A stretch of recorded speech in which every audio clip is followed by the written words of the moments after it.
I'm going to call upon a very important person, a postgraduate from public policy from the Hebrew University in Jerusalem, a consul general in the Consulate General of Israel, Mumbai, a senior minister, head of the Division of Inspection, Ministry of Foreign Affairs in Jerusalem, Israel, also worked as Minister Management and Consul Israel Mission to the European Union and Embassy of Israel, Brussels.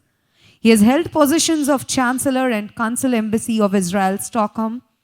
Ladies and gentlemen, without further ado, I'd like to invite Mr. Kobbi Shoshani, the Consul General of Israel, on the stage, please. Give a huge round of applause.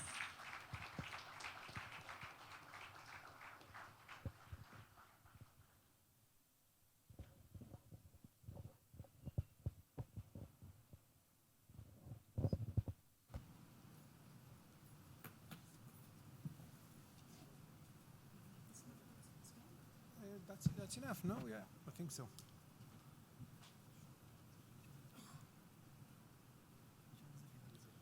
Where is it?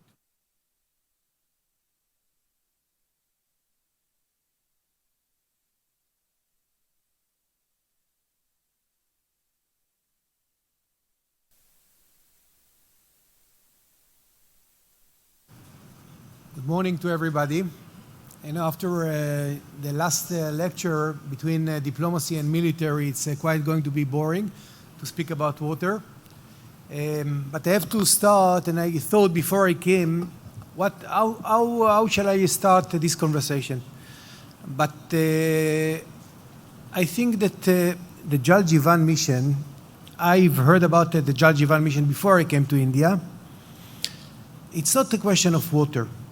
And I refer to the Honorable Minister that spoke in the beginning. It's more than that. It's more than water. It's a question of justice. And it makes me so happy to hear that the Jal Jeevan mission is continuing to work in a fantastic way, and I think it's extremely important.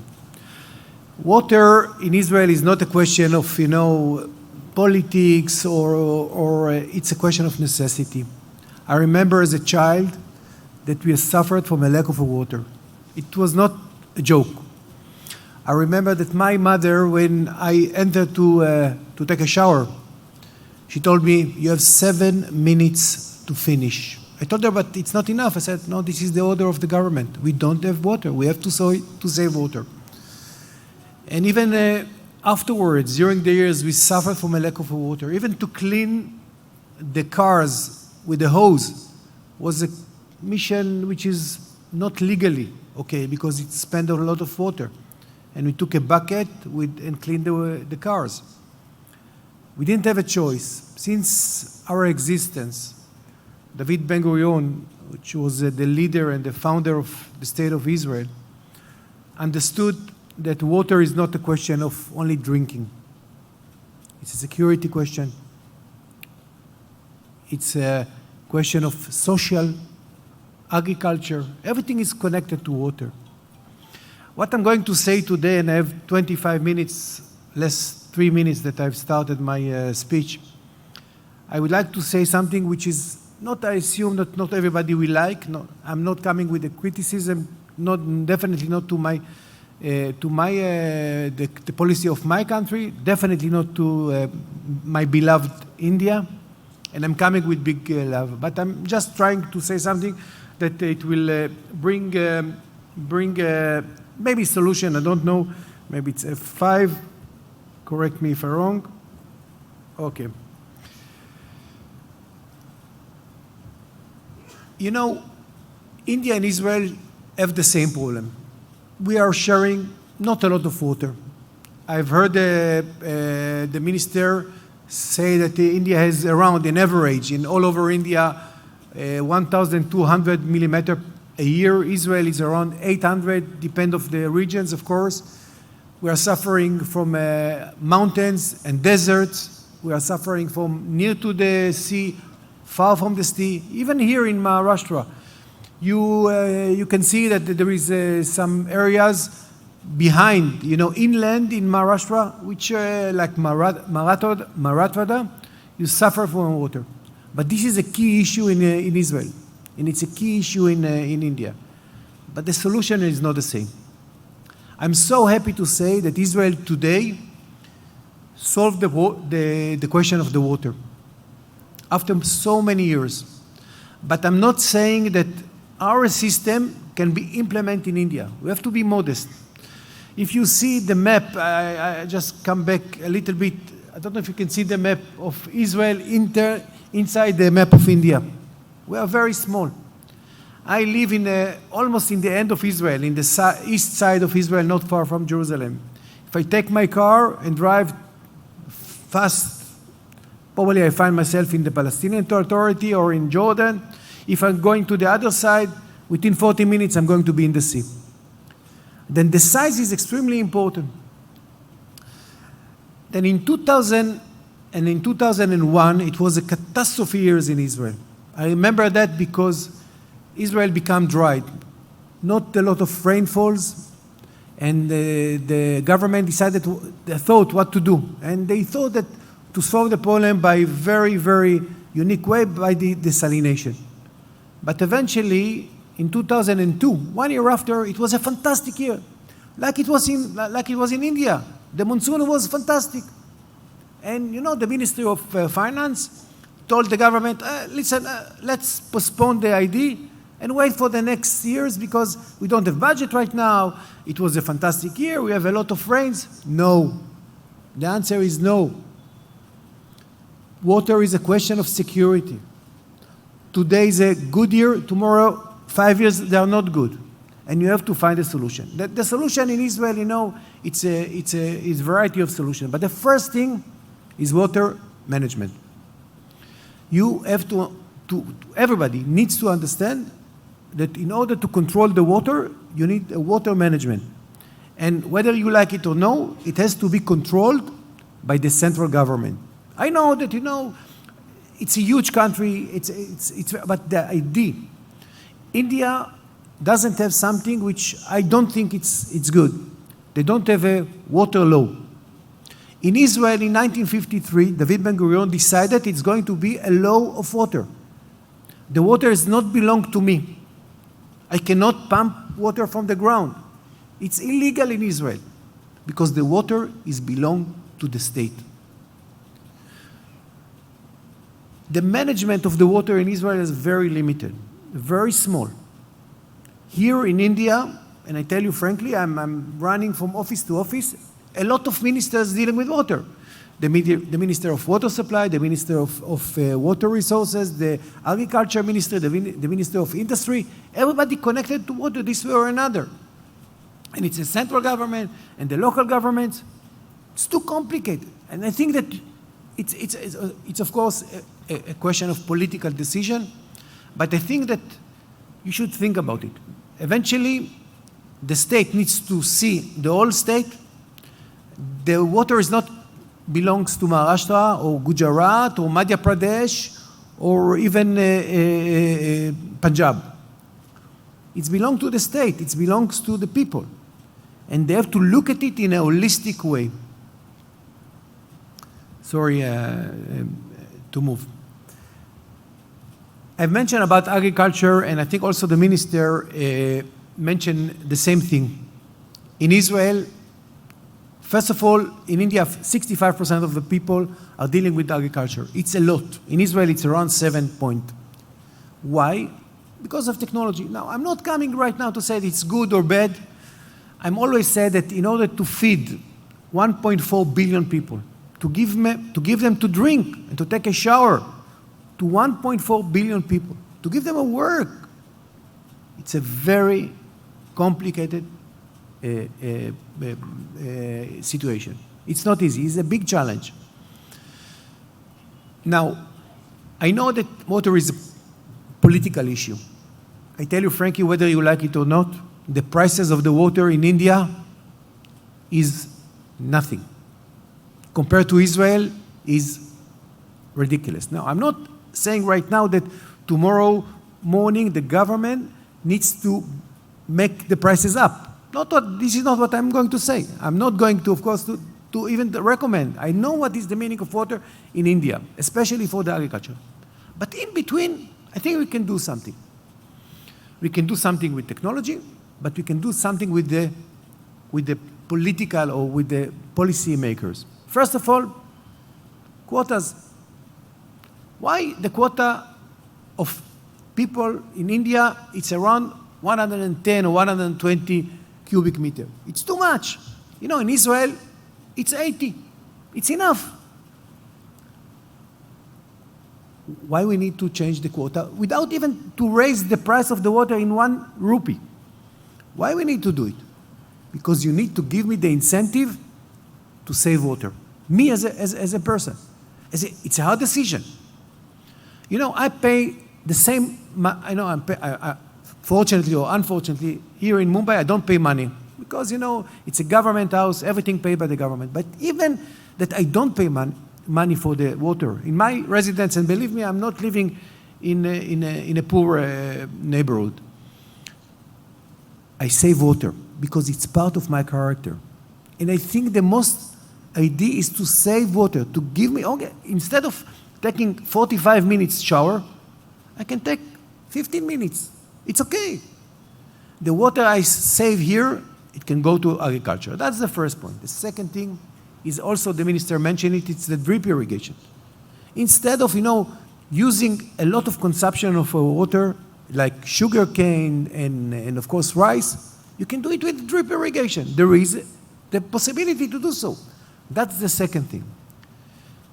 And of course, the most important thing is to know that whatever your consumption, someone is going less in his part.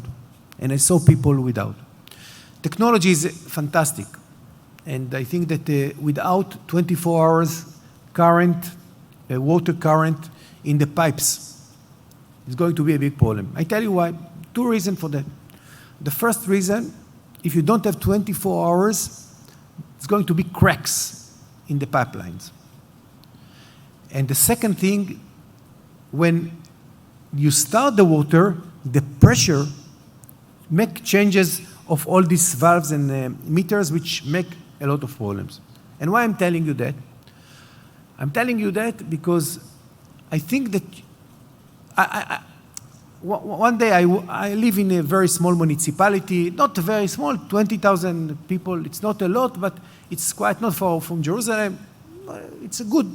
And I met in one of my walk with my wife, I met the head of the municipality.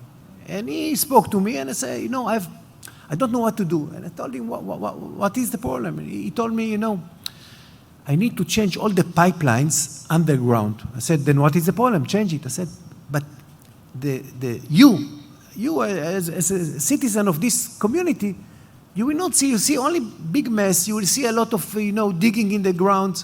You will not see, and I want to re-elect it. What should I do?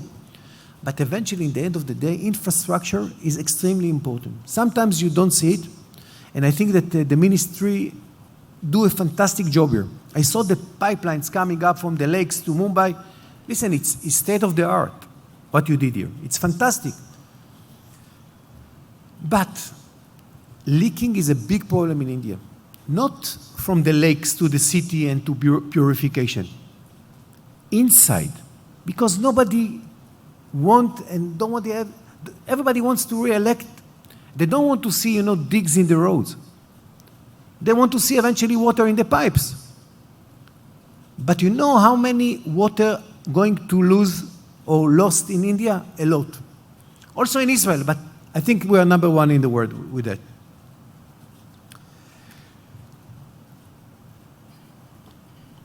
Technology can solve the problem. And what we can offer something like that. First of all, we are not big we are a small country, we are not producing, we are not, you know, we are the best partner to integrate in Make in India because we are not in the industry, we are a complement economies, we are not competitors. But I think that what we can offer is something, first of all, holistic approach from water. I think also the minister spoke, correct me if I'm wrong, about the reused water. The reused water in Israel is unbelievable, number 1 in the world. more than 90% of the used water back to the pipelines. And I show you afterwards in a photo, you see, there is several colors. You know, this purple color is a reused water. All this water coming back to the agriculture. Believe me or not, it's a level 4 quality. You can drink the water. But psychologically, people don't want to drink reused water.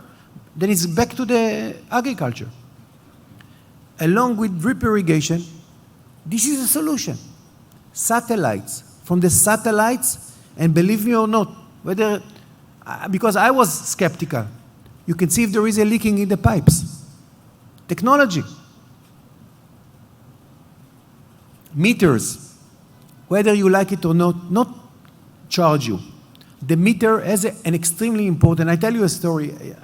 How many minutes I have? Another 5 minutes? Something like that. I was in my municipality, and one day I was at work at the Ministry of Foreign Affairs, and I get a phone calls from the municipality. A nice boy called me and said, listen, you have a leaking at home.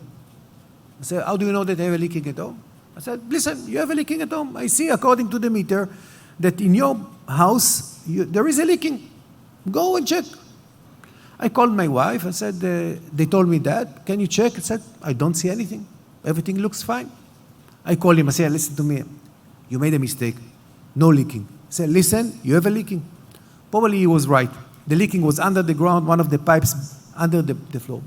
Why I'm telling you this story? I'm telling you this story because technology saves water. Of course, I lift up all the floor and I fix it and everything was solved. But if I didn't know, and something like that, this is meter, not to charge you. I think that one of the only cities in India, it's Pune, that actually there is a meter, more or less, part of it. They understood. It's not a question of charging the citizen. It's a question of know if there is a leaking, and it's extremely important. This is something that I would like, and I would like to, I will not speak about the purification. Purification. Do it. Do it because it's extremely important. I don't know if that's going to solve all the Indians' problem. Do the purification. I think that you're on the right way. I have to say that I saw one of the plants, purification plants in Mumbai, but the water go back to the sea. Why? Why? Bring it back to the gardens.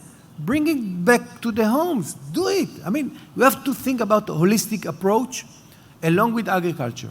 Drip irrigation, I said, desalination. I think you are fantastic job in the desalination, you understand. The only problem is you have a fantastic coastline, very big, but it won't solve the problem inland. And you have to remember in India, some of that, we spoke about the rivers that came up from the north, and I think it's something, this map, and this is the last slide that I will not continue, I don't have time. I remember that I spoke about 2000, 2001, when we decided to solve the issue of the water in Israel. It took us 10 years. We started in 2005. We built 5 desalination plants in Israel along the shore. Bring it back. Now, the size is, I tell you, I live in the mountains. It's around 40 kilometers. Pipelines bring the water up, and by gravitation, the water comes down to the houses. You can do it. Believe me, I'm a big lover of India. I think that you have a fantastic industry. You have an amazing young generation. I've spoke to them all the time. I think that you have a fantastic civil servant. And this event, and thank you very much for you, and of course, Romy and my friend inviting me here. That's the basic idea to bring to the knowledge of people that water is something. I will just, because I don't have time, just one photo, which I think it's extremely important. This is, by the way, she's a beautiful lady. I know her. She's one of the models in Israel. That was what is the how to fight again to spend water. And every night we show this lady in the television, and people understand that they need to save water. Thank you very much.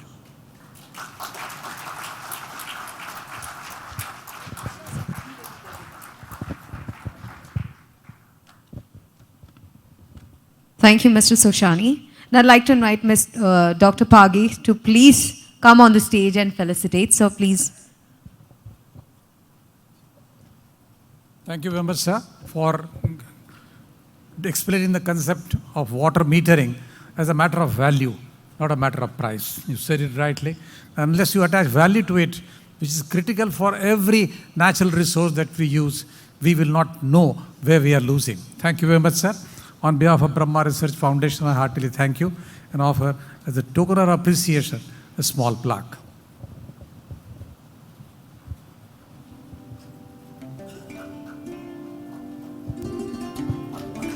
Huge round of applause for Mr. Shoshani for being a part of this beautiful event and all your kind words. Thank you very much, sir. Thank you, Mr. Page. Ladies and gentlemen, we are going to take a 30 minutes break, quickly have lunch, and be right back in 30 minutes, and we have another session to go. Thank you so much. See you.